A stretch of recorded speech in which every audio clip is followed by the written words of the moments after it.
Here's the top car news and reviews you might have missed this week. Traditionally, the Chicago Auto Show is the least significant of the four premier American auto shows, even if it's the largest by floor space.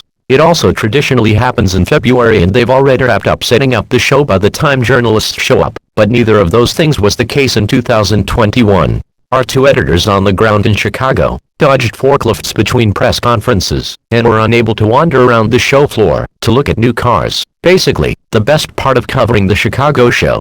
Still, there was a typical amount of news to come out of Chicago this week. Here are some of those highlights plus the other top car news and reviews you might have missed this week. Editors Joel Stocksdale and Zach Palmer explain why this year's show is so different and point out some of the highlights that managed to shine through.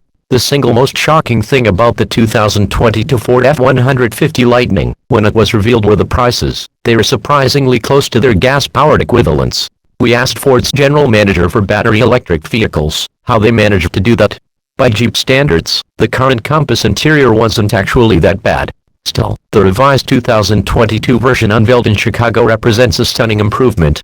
There are regrettably few sport compact cars remaining these days, so it's worth celebrating when a new one shows up. The 276 horsepower and very pointy Hyundai Elantra. If the specs in past 10 models are any indication, it should be the real deal. Look out, new GTI and next generation Civic C. It wasn't all about the auto show this week. We also got our first drive of the GT3 Touring, which is mechanically identical to the regular GT3, but ditches the swan neck wing and changes a few other visual cues to create a settler look.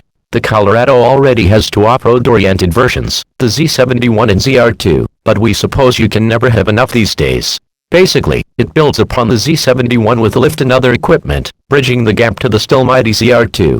Perhaps it shouldn't be that surprising given Ford's strong push into electrification with the upcoming Lightning, an already existing F-150 hybrid. It covers cars from model years 2017 to 2019 that were part of a group that was already recalled.